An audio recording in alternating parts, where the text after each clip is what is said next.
बढ़िया। चलिए, पढ़ाई कर रहे हो? पढ़ाई चढ़ाई कर रहे हो?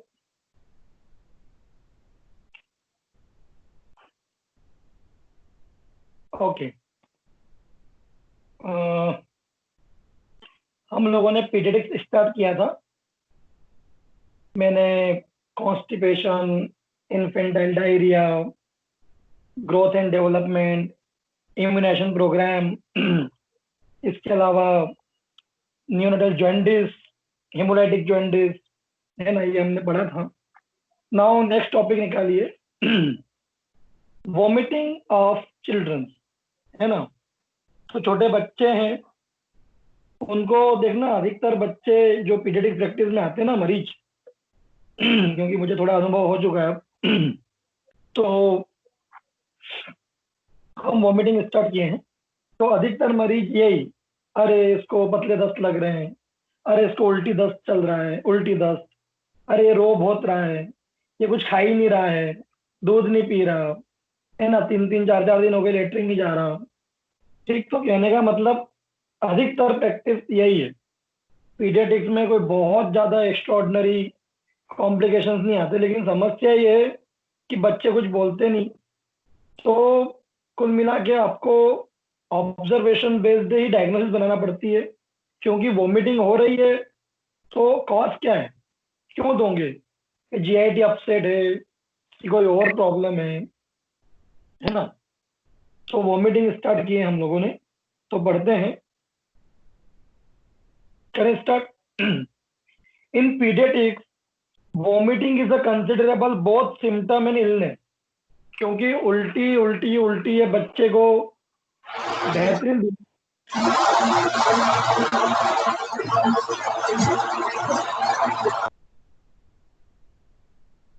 इन पीडियाट्रिक्स वॉमिटिंग,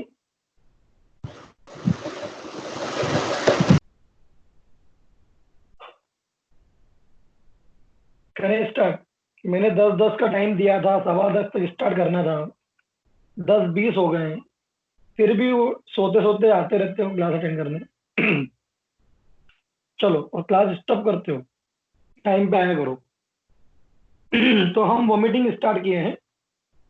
आगे बढ़ रहा हूँ। मैंने बताया भी था अभी कि पीडियाट्रिक्स में वॉमिटिंग बहुत वैल्यूबल सिम्टम है और वैल्यूबल डिसीज भी है, क्योंकि आपको हर दूसरा या तीसरा मरीज, अरे बच्चे को उल्टियां बहुत हो रही, दूध पी रहा है उल्टी कर रहा है, कुछ खा नहीं रहा है उल्टियां कर रहा है, और देखो कैसा डिहाइड्रेट हो गया है।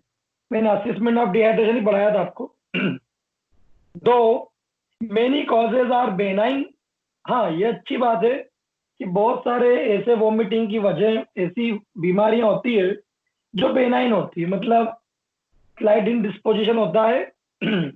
तो 5 10 उल्टियां हुई और फिर बंद। मैं वॉमिटिंग बढ़ा रहा हूँ बेटा, सेल्फ लिमिटिंग भी होती है, और कभी कभी कुछ कुछ कॉज ऐसे होते हैं जो बहुत सीवियर होते हैं।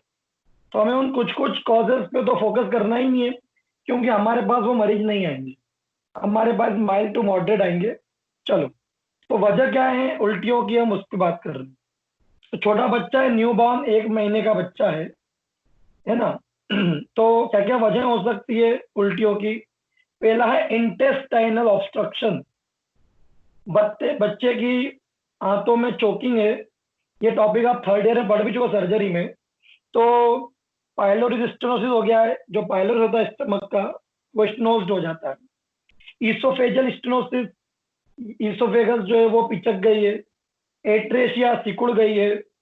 माल रोटेशन, जिससे एक बीमारी होती है वोल्वुलस, है ना। इम्परफोरेटेड एनस, ये भी आप सर्जरी में पढ़े थे, एनल केनाल ओपन ही नहीं हुई है ना।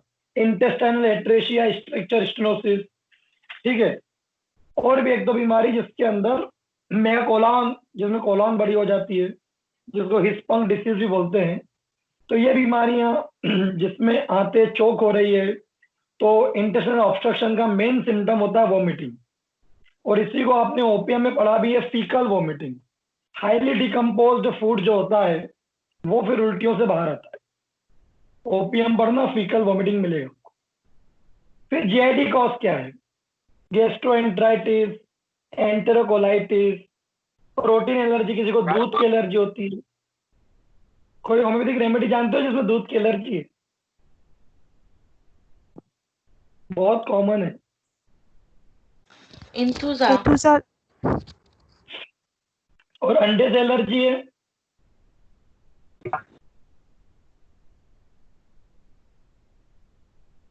नहीं मालूम, पता करना। ठीक है, चलो। किसी को मीट से एलर्जी भी है तो क्वेश्चन रिपीट। आवाज नहीं आ रही, चलो। क्वेश्चन बेटा आपकी प्लीज आवाज sir, proper question repeat. Question repeat. Sir एक से एलर्जी किसको है? एक से, अंडे से। झींगा मछली से किसको एलर्जी है? बैक्टीरिया, कार्ब, और पता करना, एक दो और है ना? चलो, माइक ऑफ कर लो। एल्यूमिना, एल्यूमिना उसको अंडे से ज्यादा है वैसे। Infective causes. भैया प्रवीण वीडियो ऑफ करो, थोड़ा टाइम पे आया करो, ये गलत बात है ना। हम वॉमिटिंग स्टार्ट किए हैं तो एक बहुत बड़ा कारण है वॉमिटिंग का, वो है इंटेस्टाइनल ऑब्स्ट्रक्शन। दूसरा बड़ा कारण है गैस्ट्रो इंटेस्टाइनल इन्फेक्शन। उसमें सबसे कॉमन है गैस्ट्रोएंटराइटिस। अरे यार, जीआईटी डिस्टर्बेंस हमको भी होता रहता है, और छोटे बच्चों को तो बहुत ही कॉमन है ना। फिर इन्फेक्शन में कभी बच्चों को यूटीआई हो जाए, है ना, गैस्ट्रोएंटराइटिस हो जाए, वायरल बैक्टीरियल, सेप्सिस, मेनिंजाइटिस का रिफ्लेक्शन उल्टियां कराता है। एंडोक्राइन में एड्रिनल हार्मोन जो होते हैं, एड्रिनल कॉर्टेक्स के, एल्डोस्टेरॉन वगैरह, वो कम हो जाए तो उल्टियां होती है। इनबॉर्न एरर है मेटाबॉलिज्म का, शक्कर बहुत कम हो गई है, जॉइंटिस बहुत बढ़ गया है, करनी एक टेरेस खाली पड़ा है परसों, है ना, किडनी फेल हो जाए, तो ये सब न्यू बॉर्न में उल्टियों की वजह है। अब थोड़ा बच्चा पुराना हो गया, 2 4 6 महीने का हो गया, और वो उल्टियां कर रहा है, तो और क्या वजह हो सकती है? तो इंटेस्टाइनल ऑब्स्ट्रक्शन तो हो ही सकता है। जीआईटी में जीआईटी में अपेंडिसाइटिस, गैस्ट्रोएंटराइटिस, प्रोटीन एलर्जी, वही का वही कॉज उल्टियों का फिर आएगा। इन्फेक्टिव में ओटाइटिस मीडिया, ये हम लोगों ने शायद पहले ही बताया था कि वो डायरिया में भी ओटाइटिस मीडिया जो है वो रिफ्लेक्ट करता है, उल्टी भी कराता है ना। मैं पढ़ा रहा हूँ वॉमिटिंग इन चिल्ड्रन, तो थोड़े इन्फेंट के अंदर उल्टियों की वजह या तो हाथों में चोकिंग हो सकती है, या गेस्ट्रोइंटेस्टाइनल में गेस्ट्रोएंटराइटिस, प्रोटीन एलर्जी हो सकती है, कोई इन्फेक्शन में ओटाइटिस मीडिया हो सकता है, हेपेटाइटिस हो सकता है, अपर रेस्पिरेटरी इन्फेक्शन हो सकता है, sinusitis, rhinitis, sepsis, UTI, pneumonia, इन सारी वजहों में उल्टी होती है। अब सोचो निमोनिया में भी उल्टी हो रही है। और अभी एक लेख आया है, करीबन 23 24 वैज्ञानिकों ने रिसर्च किया, और अभी वो पा रहे हैं कि 15 जून के बाद से कोरोना के सिम्टम में चेंजेस आ गए हैं। उसने अपना जीनोम चेंज कर लिया है, और अब वो जीआईटी पे वाटरी डायरिया, पेट दर्द, उल्टी करवा रहा है, रेस्पिरेटरी सिम्टम ना के बराबर है। तो ऐसा भी होता है।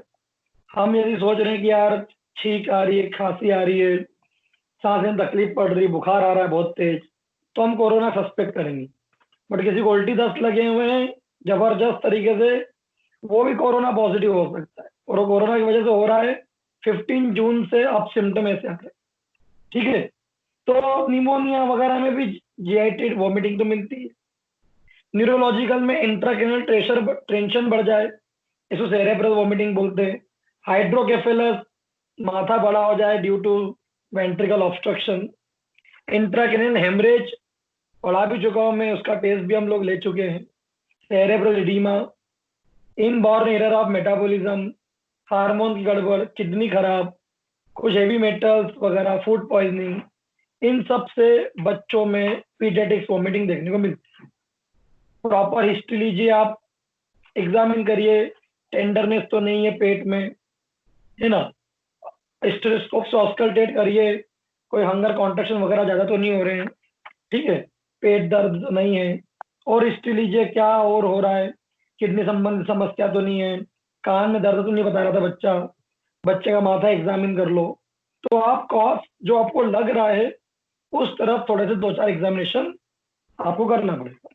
आपको जीआईटी कॉज लग रहे हैं तो उसके हिसाब से इन्वेस्टिगेशन करिए, और जो भी आपको लग रहा है ना, ठीक है। अब इन्वेस्टिगेशन से लिखा, they should be directed according to suspicion. मुझे लग रहा है कि यार साला इसको ओटाइटिस मीडिया है, फिर उल्टियां हो रही हैं, तो मैं ओटाइटिस मीडिया का चेकअप कराऊंगा। मुझे लग रहा मेनिंजाइटिस है, मुझे लग रहा सेरेब्रल हेमरेज है, मुझे लग रहा कि हाथों की चोकिंग है, सोनोग्राफी करूंगा। तो कॉज के आधार पर हमको इन्वेस्टिगेशन कराना पड़ेगा। आप पूरी बॉडी स्क्रीन नहीं कर सकते, किसी टी स्कैन से लेके MRI, full full body sonography, सारे ब्लड टेस्ट, हार्मोन टेस्ट, ये टेस्ट वो टेस्ट, एंडोस्कोपी, जो आपको लग रहा है प्रेजेंटिंग उसके साथ ट्रीटमेंट। डिहाइड्रेशन करेक्ट करे, इलेक्ट्रोलाइट बैलेंस को ठीक करे, तो मुझे लगता है ओआरएस देना चाहिए विद रिंगर लेक्टेज। दूसरा, if the child can tolerate, small feed is to be given frequently. कम कम खिलाओ बट खिलाओ, क्योंकि हीलिंग तभी होगी। Vomiting is mediated by 3 pathway, ultimately stimulate the vomiting centre. तो anti histaminic, anti cholinergic, Vomistop drug आती है जो उल्टियों को रोकती है, तो वॉमी स्टॉप वगैरह देना पड़ेगी यदि उल्टियां बहुत ज्यादा हो रही है तो, है ना। हालांकि ये नेचुरल फिनोमिना को ब्रेक करता है। हमारी होम्योपैथी में ऐसा कोई नहीं है कि हम ऐसी पाथवे को इनिबिट करके उल्टियां रुकवाएं, हम कॉज ही ठीक करते हैं। इसलिए हो सकता है कि हमारा मरीज, हमने दवाई दी और इमीडिएटली उल्टी उसकी ठीक हो जाए, ये जरूरी नहीं है।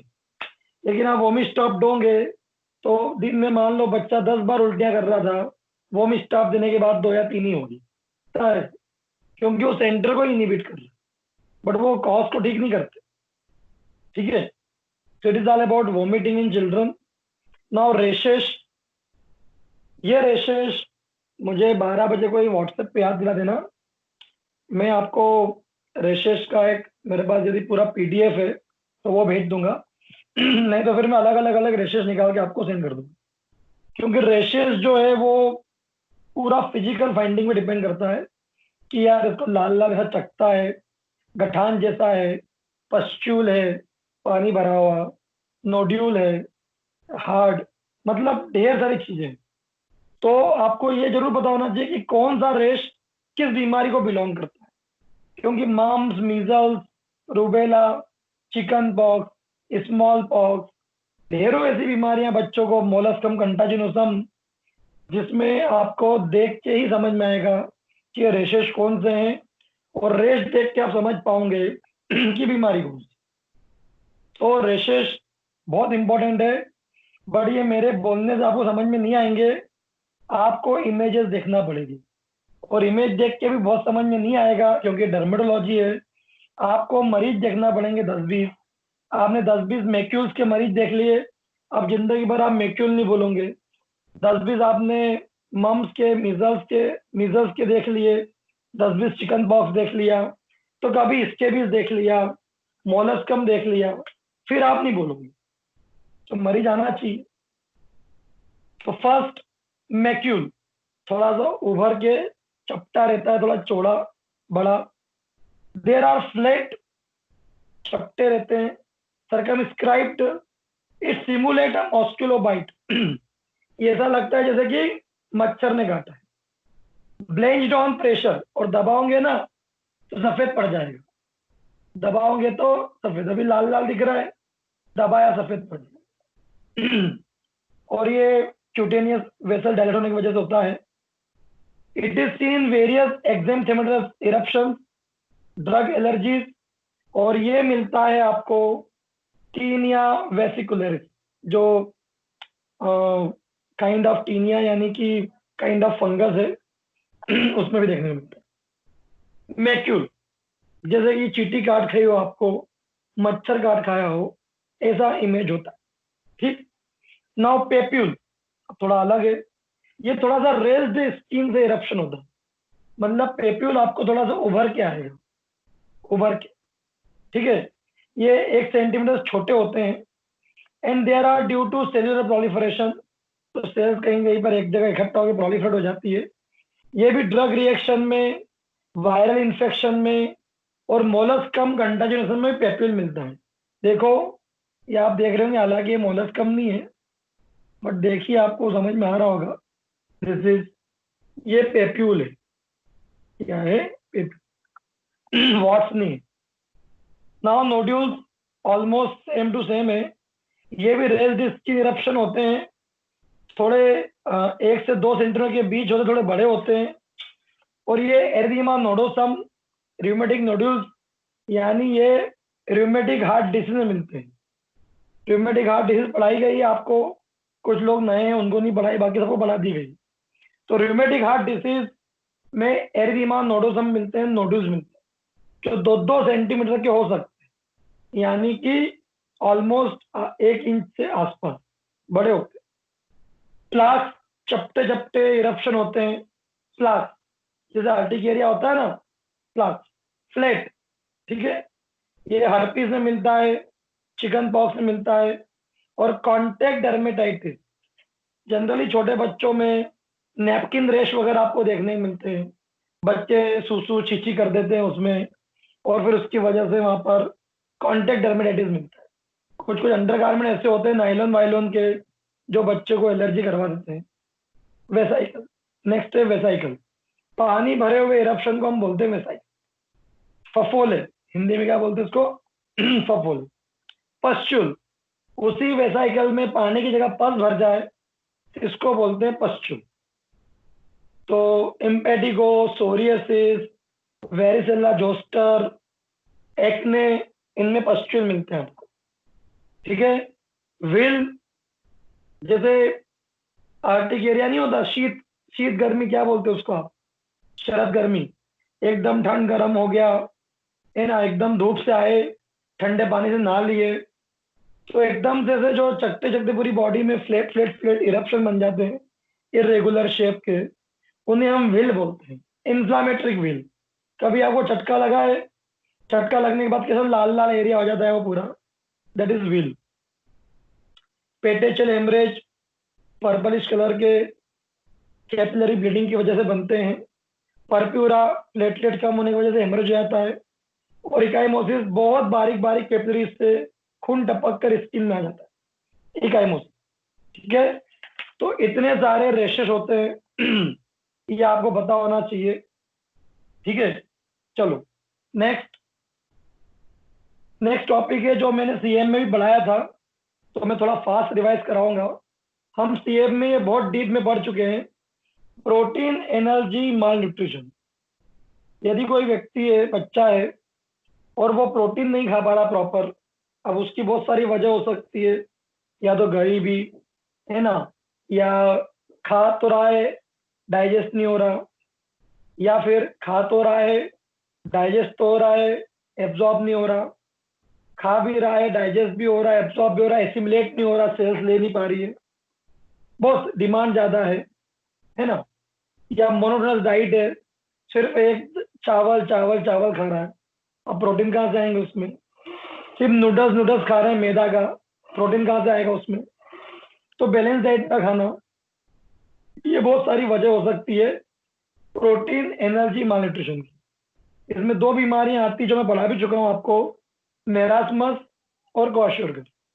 मेरास्मस सूखा रोग, ओवरऑल सारा प्रोटीन वोटीन सब कम हो जाता है, ओवरऑल डाइट ही कम रहती है, या बहुत ज़्यादा लूज मोशन लग जाते हैं, डिमांड बहुत ज़्यादा रहती है, जो खा रहा है उससे ज़्यादा डिमांड है, या अवशोषित नहीं हो रहा है, वॉट एवर। तो ये एक बड़ी वजह है मेरास्मस। जबकि क्वाशोर्कर में सिर्फ फर्स्ट क्लास प्रोटीन कम होता है, एल्ब्यूमिन, ग्लोब्यूलिन, एक्टिन, मायोसिन या कोलाजन, यही सभी प्रोटीन की कमी रहती है, तो सिर्फ मसल मसल सिकुड़ती है।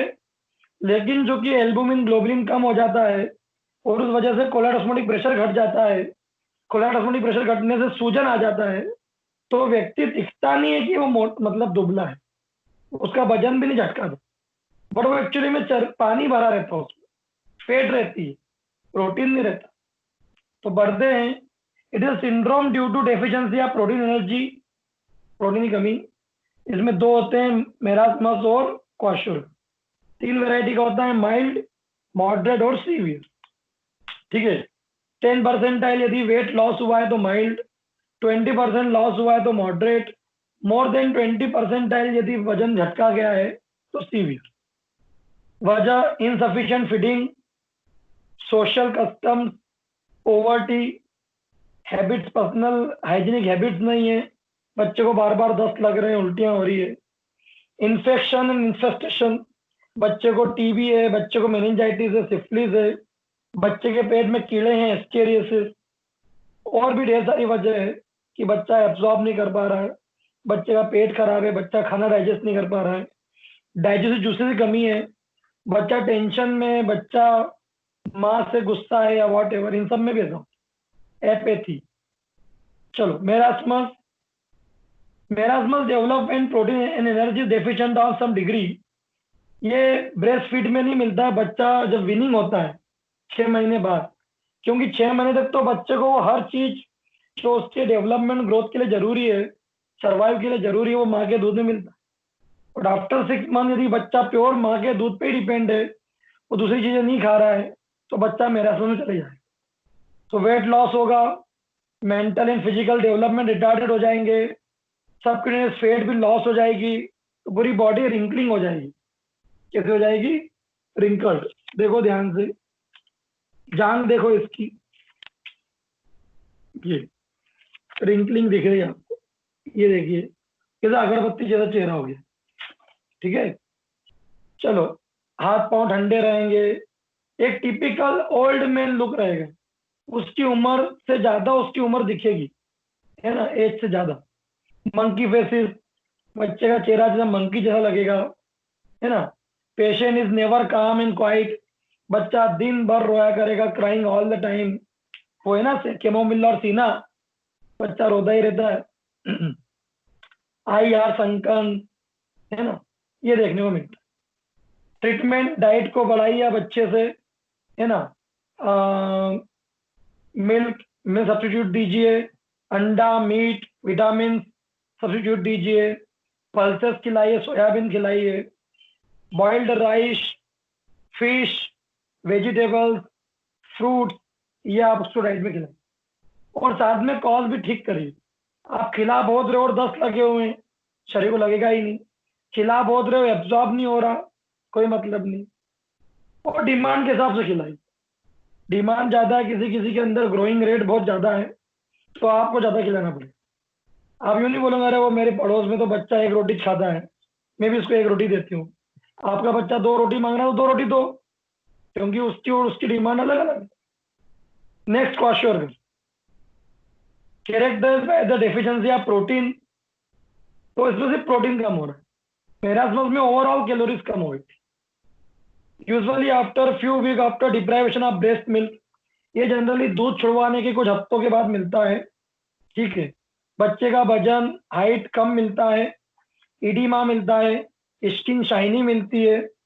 ठीक है, इसको हम फीलिंग पैंट्स अपीयरेंस भी बोलते हैं। इसके अलावा hair become red, brittle and lustreless हो जाते हैं, इसको हम फ्लैक्स साइन बोलते हैं, FLAG, फ्लैक्स साइन। मैं बताया भी था आपको जब मैंने सीएम पढ़ाया। ठीक है, बट इसमें बच्चा थोड़ा सा आपको मोटा लगेगा, ऑल दो वजन घटेगा क्योंकि प्रोटीन नहीं है, सॉलिड चीजें शरीर में नहीं है, लेकिन ना पानी है, चर्बी है, तो लगता है कि बच्चा दुबला नहीं, बट होता है। ठीक है, सीरम प्रोटीन लेवल करा लीजिए।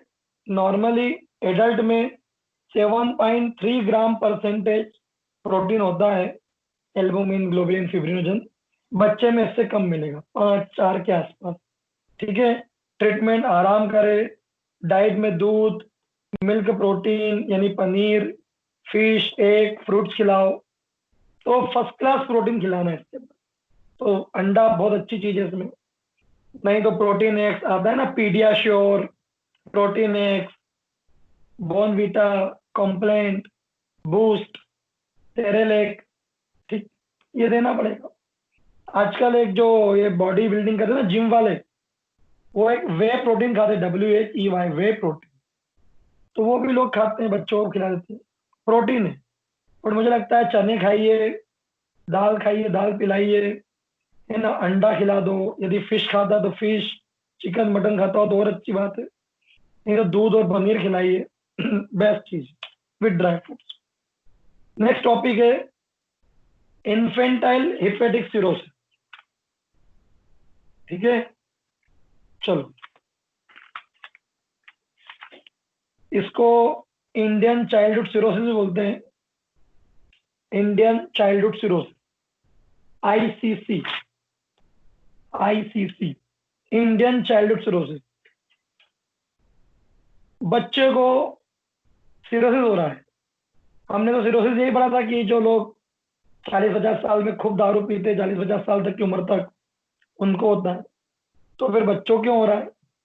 The exact cause is not known, but nutritional deficiency like lake of protein, autoimmune disorder, हमारा शरीर को मार रहा है, वायरल हेपेटाइटिस प्रोग्रेसिवली बढ़ रहा है, जेनेटिक एबनॉर्मलिटीज, ये सभी वजह हो सकती है इंडियन चाइल्डहुड सिरोसिस की, इन्फेंटाइल सिरोसिस की, बट एग्जैक्ट कॉज नहीं मालूम।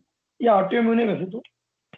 क्लिनिकल फीचर 1 to 10 ईयर होता है, मेल ज्यादा अफेक्ट होते हैं, और 3 स्टेज में सिम्टम आते हैं, प्री इक्टेरिक, इक्टेरिक, पोस्ट इक्टेरिक। प्री इक्टेरिक मतलब कि जॉन्डिस के पहले, तो लो ग्रेड फीवर आएगा बच्चे को, बच्चा चिड़चिड़ा रहेगा, लूज मोशन लगेंगे। जॉन्डिस रहेगा क्या? जॉन्डिस रहेगा, जॉन्डिस नहीं रहेगा। प्री इक्टेरिक, जॉन्डिस अभी नहीं है, उसके पहले की अवस्था। ना असाइटिस मिलेगा, स्वेलिंग ओवर द पेरिटोनियम, ये भी नहीं मिलेगी, एब्डोमेन। ठीक है, लीवर और स्प्लीन थोड़ा सा बालपेट हो सकता है, ज्यादा नहीं। नाउ इक्टेरिक फेज, इसी को एसाइटिक फेज भी बोलते हैं। इमाशेशन बहुत प्रोमिनेंट हो गया, जॉन्डिस थोड़ा डीप हो गया, इडीमा जबरदस्त बढ़ गया है। बेटा इडीमा क्यों बढ़ जाता है यार ये सिरोसिस में?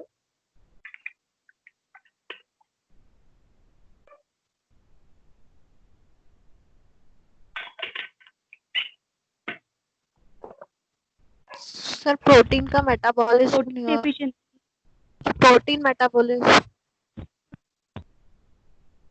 प्रोटीन जो ना बेटा मेटाबॉलिज्म नहीं है, लीवर बनाता है एल्बुमिन ग्लोबुलिन, वही बनाता है। सर प्लाज्मा प्रोटीन लीवर बनाता है, वो नहीं बनेंगे, तो कोलाइड ऑस्मोटिक प्रेशर घट जाएगा।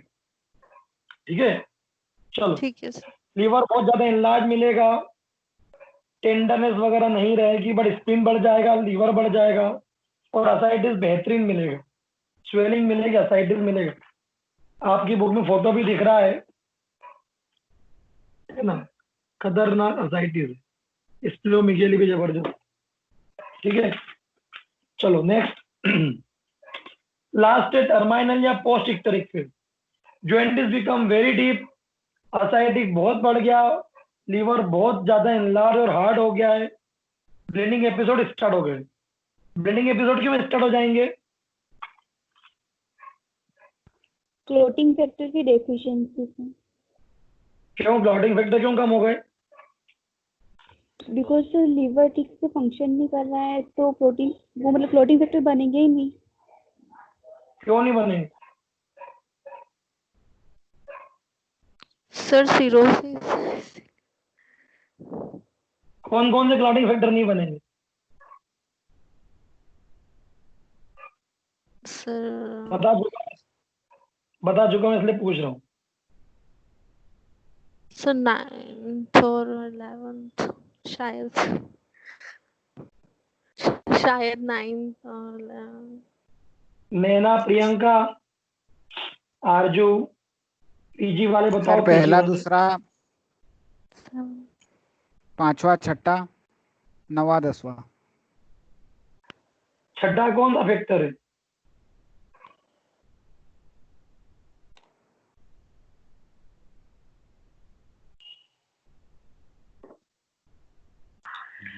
Stable factor. ये तो प्रूव नहीं है सर अभी तक। छठा एब्सेंट है, तो हेलो, पांचवा और सातवां है, पांचवा और सातवां है। हाइड्रोजन कर दो माइक ऑफ अब, है ना। पहला, दूसरा, पांचवा, सातवां, नौवा, 10वां। ठीक है, ये बताया था मैंने। तो ब्रीडिंग एपिसोड स्टार्ट हो जाएंगे। इसमें ध्यान रखना, स्पेशली जो पीजी वाले हैं, इसमें एपीपीटी एंड प्रोथ्रोम्बिन टाइम ये बढ़ जाता है। एपीपीटी क्या है गूगल कर लेना, है ना। प्रोथ्रोम्बिन टाइम बताया था मैंने 12 सेकंड, दोनों बढ़ जाते हैं सिरोसिस में। और ये बहुत पूछते हैं, सीटी बीटी पीटी एबीपीटी हर साल एनआरएचएम में पीएससी में क्वेश्चंस आते हैं। ठीक है, चलो। No prognosis, all such cases will die from intercurrent infection, hepatic coma, severe anaemia and bleeding episode. तो इंडियन चाइल्डहुड सिरोसिस के अधिकतर बच्चे मर जाते हैं, बहुत दुखद बात। फिर भी ट्रीटमेंट में हम डाइट दीजिए अच्छी, दूध पिलाइए बच्चा जितना पी सकता हो, फेट रहित दूध, क्योंकि लीवर ही फेट को मेटाबोलाइज करता है, इसलिए आपको चर्बी नहीं देना है। कभी आपको जॉन्डिस हुआ है किसी को, तो साफ भी उसमें हल्दी और घी नहीं खिलाते। तो हल्दी तो खा सकता है, बेवकूफ बनाते हैं, बट घी नहीं खिलाना चाहिए, तेल घी, है ना। डाइट में कार्बोहाइड्रेट खूब होना चाहिए, लीवर को सूट करता है। इसलिए हम लोग जॉन्डिस में क्या खाते हैं, एक मिठाई खाते हैं खूब अच्छी। कोई बताएगा? किसी को पी लिया हो गया तो क्या खिलाओगे, कौन सी मिठाई खिलाओगे मरीज को? तो मत खा लेना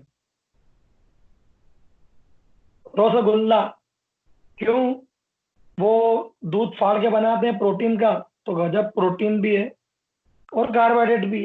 तो गन्ने का जूस पिलाते हैं, रसगुल्ला खिलाते हैं, पनीर खिलाते हैं, है ना, रबड़ी खिलाओ, ये बेस्ट जॉन्डिस को मरीज को। ठीक है, चलो। बाकी एज सच कोई क्यूरेटिव ट्रीटमेंट है ही नहीं, कोई ड्रग है ही नहीं। अब जैसे असाइटिस ज्यादा हो गया है तो फ्रूजेमाइड वगैरह आती दवाई जो कि डायरेटिक्स होती है, तो वो दे के पानी वानी कम कर सकते हैं। बाकी एज सच कोई इलाज नहीं। It is all about ICC, ये क्वेश्चन बहुत बार पूछते हैं। ठीक है, next, congenital hypertrophic pyloric stenosis. मुझे डीप में नहीं जाना है इसमें, लेकिन बाय बर्थ जो पाइलोरस ओपनिंग होती है वो हाइपरट्रॉफिड हो जाए। जैसे मान लो ये है, अब ये हाइपरट्रॉफिड हो गई है ना, मोटापा आ गया, तो ल्यूमेन ऑटोमेटिक सिकुड़ जाएगी। किसी भी ओपनिंग के नैरोइंग को हम स्टेनोसिस बोलते हैं, और किसी भी ट्यूब के नैरोइंग को हम स्ट्रक्चर बोलते हैं। तो इसके अंदर ओपनिंग नैरो हो रही है, और उस वजह से व्यक्ति जो है वो बोले तो कुछ भी खाएगा पिएगा, तो खाना फिर आगे फर्दर काइम जो होता है वो फर्दर ड्यूोडेनम में जाने में तकलीफ होती है। इस बीमारी को बोलते हैं congenital hypertrophic pyloric stenosis. Exact cause नहीं मालूम, लेकिन उल्टियां बहुत होगी, गैस बहुत बनेगी, कब्ज होगा और माल न्यूट्रिशन भी होगा, क्योंकि खाना आगे बढ़ ही नहीं रहा है। उल्टियां जबरदस्त, पेशेंट इमाशिएट रहेगा बहुत ज्यादा, पेट फूला हुआ रहेगा गैस बनने की वजह से, है ना। और बच्चा बहुत रोएगा क्योंकि उसका पेट में दर्द बना रहेगा। क्लियर है? ऐसा एक कार्डियक ओरिफिस में भी नेरिंग हो जाती है, उसे हम एक्लेशिया कार्डिया बोलते हैं। मैंने जीआईटी में पढ़ाया भी था। एक शायद मेडिसिन है एबिस कैन या एबिस नाइग्रा, दोनों में से कोई एक, जिसके अंदर उसको लगता है कि as if hard boiled egg is lodged over cardiac orifice, अंडा फंस गया, ऐसा इसको भी लगता है। इन्वेस्टिगेशन में बेरियम मील करा लो, एंडोस्कोपी करा लो, दिख जाएगा कि क्या है ना। आपको बता दूं मैं, x-ray show elongated narrowed appearance of pylorus, इसको गूज नेक साइन बोलते हैं, GOOSE, गूज नेक साइन, इस तरह। तो ये पूछते हैं एग्जाम में, एनआरएचएम में, पीएससी में, गूज नेक साइन फाउंड इन, तो आंसर पाइलोरिक स्टेनोसिस आ गया। ठीक है, बाकी का काम का नहीं है। ठीक है, ट्रीटमेंट लिक्विड डाइट दो, एंटीस्पास्मोडिक ड्रग दो, मसल रिलैक्सेंट, और फिर सर्जरी करना। ठीक है, चलो अब हम बात करते हैं नेक्स्ट टॉपिक, मेंटल सबनॉर्मिटीज की। तो क्या क्या बच्चों को मेंटली प्रॉब्लम्स होती है। एक होता साइकोसिस, बच्चा सटक जाता है। Psycho neurosis and behaviour problems. एक समस्या आपने जरूर सुनी होगी, स्टटरिंग। What is stuttering? सुना है स्टटरिंग?